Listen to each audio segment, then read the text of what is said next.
Hello everyone. हम रासायनिक अभिक्रिया एवं समीकरण पार्ट नंबर 1 का वीडियो नंबर 2 देखेंगे। इसको पहले मैंने कॉपी में बनाया था, तो कॉपी में वीडियो की क्लियरिटी भी सही नहीं थी और इसको समझाने में थोड़ा सा बच्चों ने दोबारा कहा था कि इसको दोबारा वीडियो को बनाना सर, तो मैं इसको दोबारा बना रहा हूँ। और तो देखो, हम रासायनिक समीकरण पढ़ रहे थे वहाँ पे कि रासायनिक समीकरण होते क्या हैं। जो मैथ के समीकरण है वो तो आपने सॉल्व किए हैं, लेकिन केमिस्ट्री में भी कुछ समीकरण होते हैं जो तत्वों को रासायनिक सूत्रों के आधार पर लिखे जाते हैं। रासायनिक समीकरण क्या होता है कि हम जो रासायनिक अभिक्रिया करते हैं, जैसे जैसे हम प्रयोग करते हैं, प्रयोग को समझाना, हम केवल प्रयोग को प्रैक्टिकल के रूप में या लैब में समझा सकते हैं, प्रयोगशाला में ही समझा सकते हैं। लेकिन उसको यदि हम लिखें और लिख कर समझाएँ तो वो हमारा मुश्किल होता है। तो हम क्या करते हैं, उसको रासायनिक अभिक्रिया को प्रयोग के आधार पर लिखना और समझाना मुश्किल होता है। जैसे हम प्रयोग करते हैं उसको वैसे के वैसे लिखना तो बहुत मुश्किल हो जाता है। तो इसके लिए हम क्या करते हैं, इसलिए हम तत्वों के प्रतीकों के रूप में लिखते हैं। जो तत्व होते हैं हम उनको क्या करते हैं, प्रतीक के रूप में लिखते हैं। कैसे? जैसे हम अब बार बार को हमसे कोई बोलेगा कि सोडियम लिया हमने, सोडियम, तो सोडियम को हम लिख देंगे Na। तो ये सोडियम तत्व का क्या हो गया, प्रतीक हो गया। कोई हमसे बोल देगा हाइड्रोक्लोरिक अम्ल लिया, तो हम लिख देंगे HCl। तो इस तरीके से रासायनिक अभिक्रिया को लिखना और समझना तो बहुत मुश्किल है, लेकिन उसको क्या करते हैं हम, जो तत्व हम बोलते हैं उसको हम क्या प्रतीक के रूप में लिख देते हैं। जैसे मैंने बताया, हमने लैब में काम लिया सोडियम, तो हम सोडियम को लिख देंगे। लैब में हमने काम लिया हाइड्रोक्लोरिक अम्ल, तो हाइड्रोक्लोरिक लिख देंगे। तो क्या है, इनको प्रतीकों के रूप में लिख देते हैं हम, ठीक है। तो जब जैसे हम प्रतीक के रूप में लिखते हैं तो हमको आसानी हो जाती है समझने और लिखने में, ठीक है। तो ये रासायनिक समीकरण है कि रासायनिक अभिक्रिया को प्रयोग के आधार पर लिखना और समझना तो मुश्किल है, कि हम प्रैक्टिकल जैसे जैसे करते हैं वैसे तो लिखना बहुत मुश्किल है। लेकिन हम क्या करते हैं, इसके तत्वों को प्रतीक के रूप में लिख देते हैं, कि इसके जो एलिमेंट्स हैं उनको हम साइन कर देते हैं, उसको सिंबल के रूप में दर्शा देते हैं, ठीक है। शब्द समीकरण क्या होता है? शब्द समीकरण जैसे जैसे मैं उच्चारण कर रहा हूँ, जैसे जैसे मैं बोल रहा हूँ, जो शब्द मैं बोल रहा हूँ वैसे के वैसे लिख दो उनको, वही होता है शब्द समीकरण। अभिक्रिया को शब्दों के रूप में उच्चारण करते हैं, उसके अनुसार ही हम लिख देते हैं। जैसे मैंने बोला कार्बन, कार्बन लिख दिया। कार्बन को किसके साथ क्रिया कराई, ऑक्सीजन, तो ऑक्सीजन के साथ प्लस कर दिया, और इससे क्या बन के आया, कार्बन डाइऑक्साइड। तो जो शब्द हमने बोले हैं उन शब्दों को वैसे के वैसे हम लिखते हैं, तो वो हो जाता है शब्द समीकरण। क्या हो जाता है, शब्द समीकरण। तो आप लोगों को पहला तो दिमाग में रखना है रासायनिक समीकरण। तो रासायनिक समीकरण में याद रखना है कि रासायनिक अभिक्रिया जितनी भी हम करते हैं उनको लिखना और समझना बहुत मुश्किल होता है, कि हम उनको लिख नहीं सकते, जिस तरीके से हम बोल रहे हैं उस तरीके से लिख नहीं सकते। वो सारे काम केवल और केवल प्रयोगशाला या लेबोरेटरीज में ही हो सकते हैं। अब क्या करें, तो भाई हमको लिखना और समझना मुश्किल होता है, तो हमने विज्ञान ने क्या किया कि उनको, उनके जो तत्व हैं उनको प्रतीक दे दिया, उनके प्रतीक बना दिए। जैसे आप बोलोगे उनके क्या बना दिए, प्रतीक बना दिए। जैसे किसी भी हमारे, मान लो कि एक कॉलोनी है, एक कॉलोनी में दो लड़के सेम नाम के हैं, एकदम समान नाम के हैं। मान लो कि एक नाम है मनोज, दूसरे का नाम भी मनोज।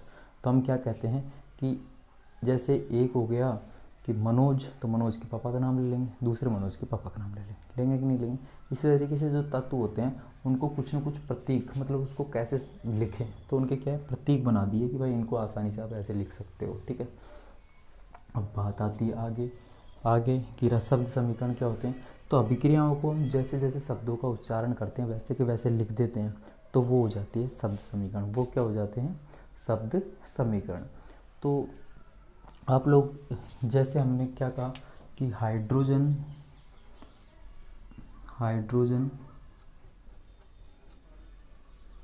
और ऑक्सीजन आपस में मिलके जल बनाती है, ये क्या हो जाएगा, शब्द समीकरण। ये क्या हो जाएगा, शब्द समीकरण। लेकिन ये तो कहलाएगा शब्द समीकरण, लेकिन इसका रासायनिक समीकरण कैसे लिखेंगे कि इसके कार्बन का प्रतीक क्या है, C, ऑक्सीजन का क्या है, O2, और ये मिलके क्या बन जाएंगे, CO2। तो जो हमने शब्द यूज किए हैं उनके प्रतीकों के रूप में हम लिखेंगे, तो वो कहलाएगा हमारे पास में रासायनिक समीकरण। वो क्या कहलाएगा, रासायनिक समीकरण। जैसे ये हो गया हाइड्रोजन, हाइड्रोजन ने ऑक्सीजन के साथ क्रिया की, तो ये क्या बनाएगा, जल। ये क्या बनाएगा, जल। तो ये भी हमारा क्या कहलाएगा, रासायनिक समीकरण, ठीक है। तो जो शब्द हम यूज करते हैं उनको वैसे के वैसे हम बोलते हैं, तो वो तो कहलाता है हमारा शब्द समीकरण। और शब्दों को जब हम प्रतीकों के रूप में लिखते हैं तो वो बन जाता है हमारा रासायनिक समीकरण। एक रासायनिक सूत्र की संरचना तैयार हो जाती है, तो वो हो जाता है रासायनिक समीकरण। तो आप इसको थोड़े से नोट कर लो, फिर हम आगे चलेंगे।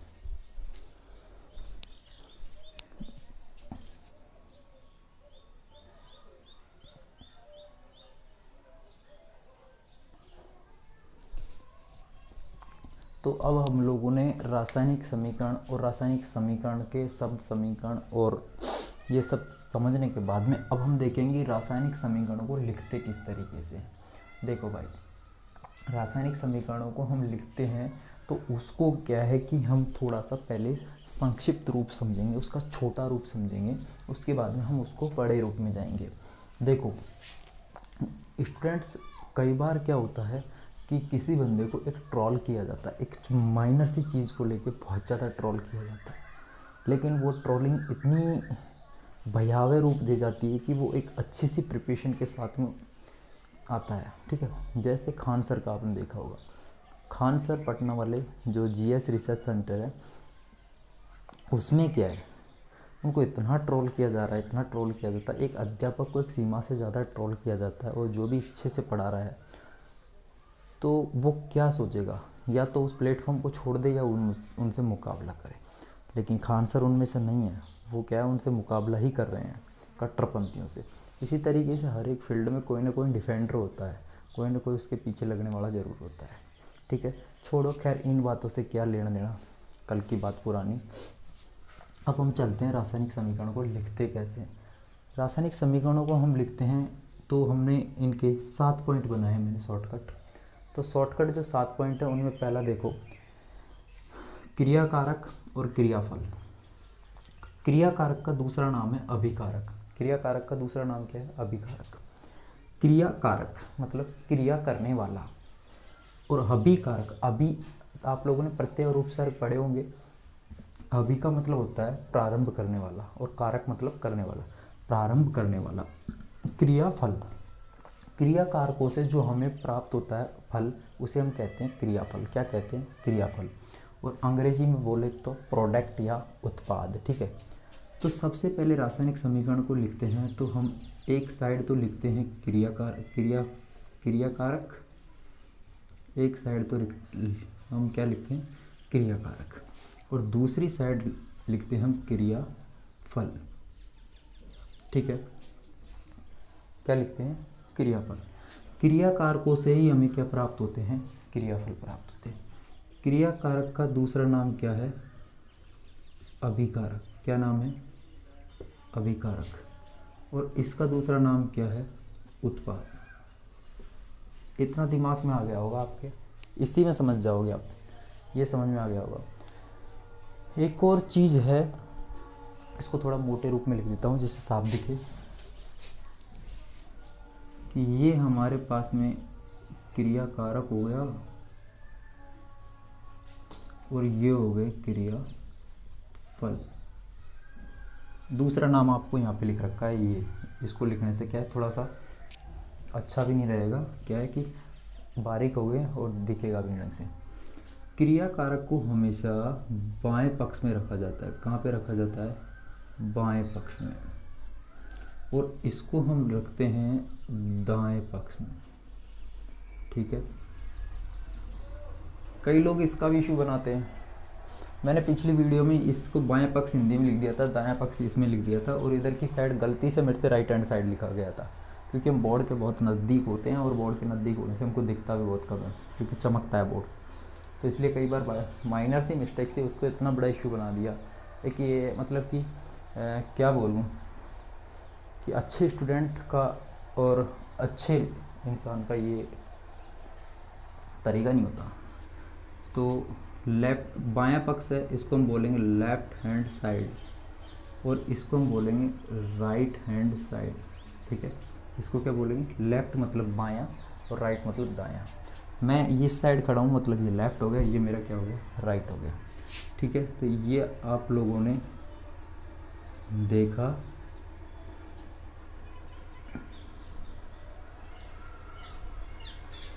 तो बाएं पक्ष में क्या लिखेंगे हम, क्रियाकारक, और दाएं पक्ष में क्या रखेंगे, क्रियाफल। इतना समझ में आ गया होगा। आगे चलो, दोनों के मध्य क्या लगाते, तीर का निशान। देखो भाई, हमने क्रियाकारकों से हमने क्या प्राप्त किए, क्रियाफल। हम कहाँ से कहाँ की तरफ गए, क्रियाकारकों से किधर गए हम, क्रियाफल की तरफ। तो तीर का निशान लगेगा क्रियाकारकों से किधर की साइड, क्रियाफल की तरफ। तो रासायनिक समीकरण लिखने के लिए हम एक तीर का निशान का प्रयोग भी करते हैं, जो क्रियाकारक से किधर जाता है, क्रियाफल की तरफ। जैसे मान लो कि एक हलवाई है, इसने ये दाने तैयार कर दिए लड्डू बनाने के लिए। लड्डुओं से हम क्या बनाएंगे, सॉरी दानों से हम क्या बनाएंगे, एक लड्डू बनाएंगे, बनाएंगे कि नहीं बनाएंगे।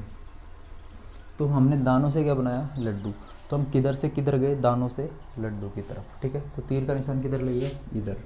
अब मान लो कि मैं जयपुर से जा रहा हूँ और जयपुर से जा रहा हूँ दिल्ली। तीर का निशान किधर लगेगा, जयपुर से दिल्ली। तो इसी तरीके से यहाँ पे है कि हमेशा क्रियाकारकों से किधर लगता है तीर का निशान, क्रियाफल की तरफ, ठीक है। इतना दिमाग में आ गया।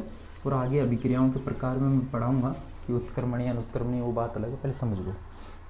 तो इतना समझ में आ गया कि बाएं पक्ष में क्रियाकारक रखते हैं और दाएं पक्ष में रखते हैं हम क्रियाफल रखते हैं, ठीक है। इतना आया, तो ये भी क्लियर हुआ और ये भी क्लियर हुआ। अगले चलते हैं हम पदार्थ की अवस्था। देखो भाई, पदार्थ की अवस्थाएं हमारे पास में 3 प्रकार की होती हैं, ठोस, द्रव और गैस होती हैं। तो रासायनिक समीकरण को लिखने के टाइम पे पदार्थ की अवस्थाएं भी दर्शाई जाती हैं, और वो पदार्थ की अवस्थाएं दर्शाते हैं हम छोटे कोष्ठक में। किस में दर्शाते हैं, छोटे कोष्ठक में, छोटे कोष्ठक में, इसमें, ठीक है। कैसे, देखो मान लो कि मेरे पास में क्रियाकारकों में कार्बन है और ऑक्सीजन है। सिंपल सा उदाहरण, कार्बन और ऑक्सीजन मिलके क्या बनाती हैं, कार्बन डाइऑक्साइड। अब कार्बन क्या होता है, ठोस होता है, तो इसके नीचे छोटे ब्रैकेट में लिख दो S। ऑक्सीजन क्या होती है, गैस होती है, इसलिए इसके ब्रैकेट में लिख दो गैस। और दोनों ने मिलके क्या बनाया, कार्बन डाइऑक्साइड, और कार्बन डाइऑक्साइड भी क्या होती है, गैस। तो दिमाग में रख लेना कि आप लोग की पदार्थ की रासायनिक समीकरण को लिखने के टाइम पे पदार्थ की अवस्था भी दर्शाना जरूरी है। तो ये हो गई हमारे पास पदार्थ की अवस्था, ठीक है। पदार्थ की अवस्था में एक और चीज़ है कि ठोस, द्रव और गैस हो तो गया, लेकिन मान लो कि आपसे किसी ने बोल दिया कि नमक का विलयन, नमक का विलयन। तो भाई विलयन कब बनेगा, विलयन जब बनेगा जब जाके हम पानी मिला देंगे, ठीक है। तो नमक के अंदर जब हम पानी मिला देंगे, नमक के अंदर क्या मिला देंगे, हम पानी मिला देंगे, तो उसकी जगह हम लिखेंगे एक्वा। क्या लिखेंगे, एक्वा। तो नमक के जलीय विलयन में जहाँ भी जलीय विलयन की बात आएगी उस जगह हम लिखेंगे एक्वा। क्या लिखेंगे, एक्वा, ठीक है। जैसे तुमको कोई बोल रहा है, प्रयोग कर रहा है, प्रयोग करते टाइम तुमसे बोल दिया कि हमने नमक के जलीय विलयन में विद्युत धारा प्रवाहित की, लेकिन आपको नमक का जलीय विलयन ऐसे नहीं लिखना, आपको बस केवल और केवल जहाँ पे नमक और AQ लिखा आ गया समझ लेना कि ये नमक का जलीय विलयन है। ये क्या है, नमक का जलीय विलयन, इसमें पानी मिला हुआ है। और यदि नमक है और डायरेक्ट आपके पास में ये लिखा हुआ आ गया तो आपको समझ लेना है नमक सॉलिड रूप में, नमक मोटा वाला नमक है, ठीक है। तो जहाँ भी AQ लिखा आ जाए तो समझ लेना है कि विलयन है, और जहाँ पे सॉलिड लिखा जाए मतलब ये ठोस है, लिक्विड मतलब द्रव, और गैस का मतलब समझ में आता है ये गैस है। ये समझ में आ गया। आगे देखो, जब भी हम रासायनिक समीकरण लिखते हैं तो तत्वों के परमाणुओं की संख्या बराबर होती है। इधर की साइड जितने तत्व हैं उधर की साइड भी उतने ही तत्व होंगे। जैसे यहाँ पे कार्बन का 1 है, ऑक्सीजन के 2 हैं।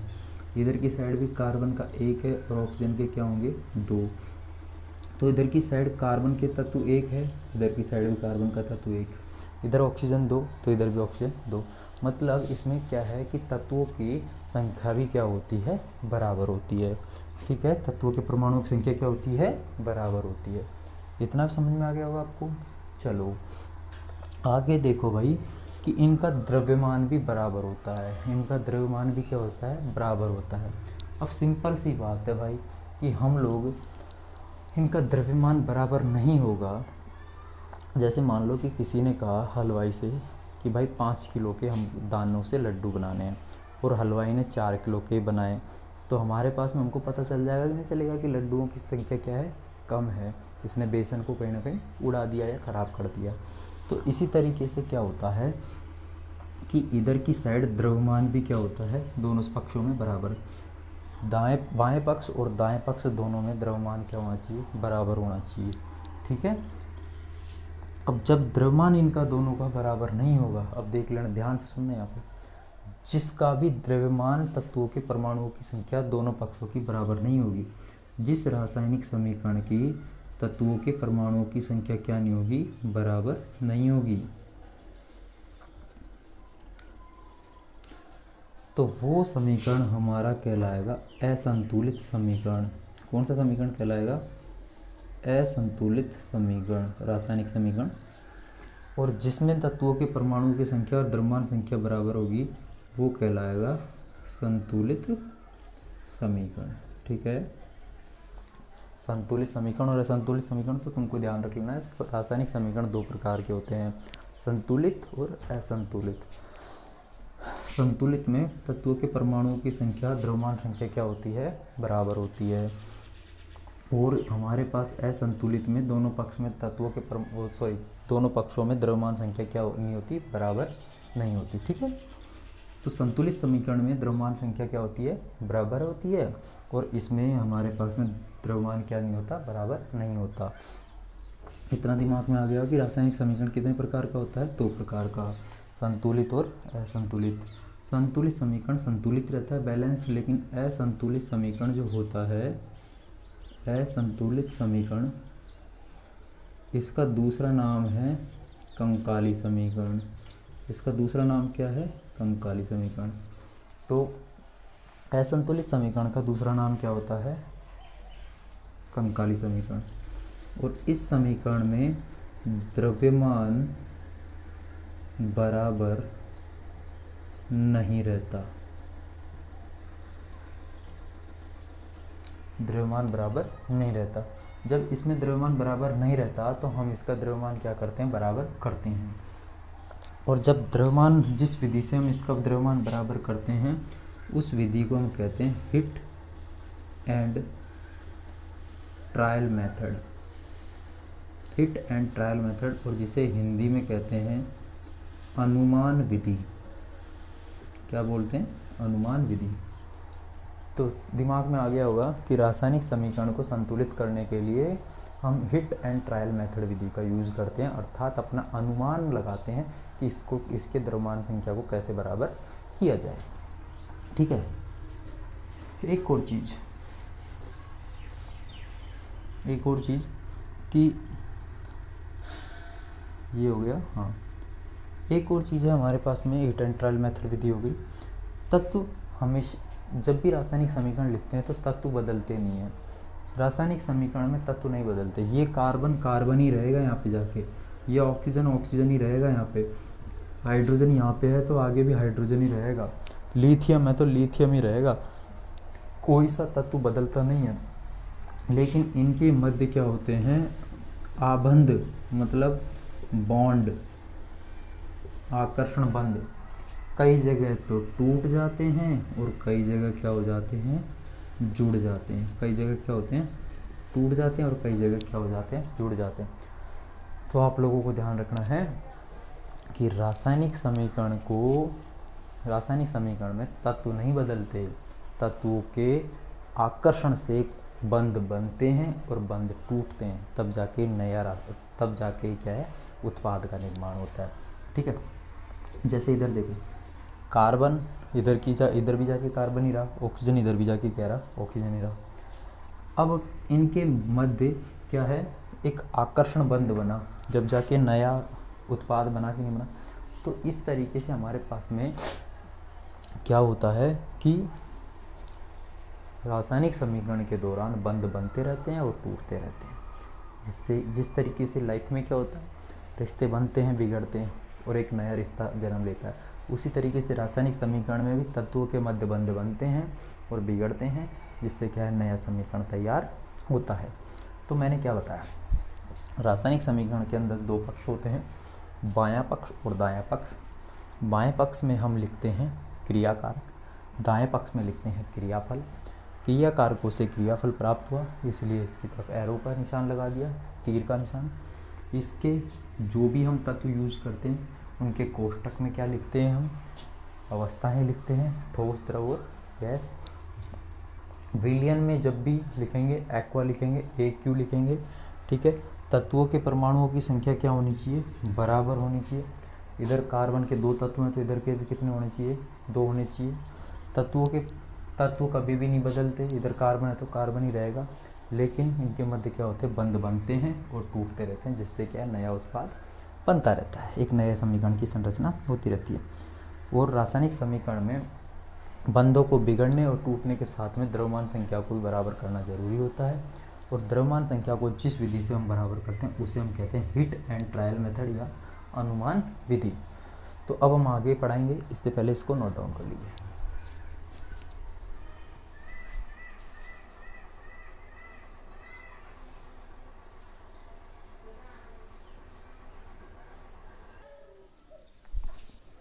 अब हमने जब रासायनिक समीकरणों को लिखने का तरीका पढ़ लिया कि रासायनिक समीकरणों को कैसे लिखते हैं, तो उसके बाद में हम लोग चलते हैं कि रासायनिक अभिक्रिया कितने प्रकार की होती है। जब हमने रासायनिक समीकरण लिख लिया, रासायनिक समीकरण को कैसे लिखते हैं वो पढ़ लिया, तो अब रासायनिक अभिक्रियाओं के प्रकार पढ़ लेते हैं कि जो रासायनिक समीकरण लिखते हैं उनमें किस प्रकार की अभिक्रियाएँ होती हैं, ठीक है।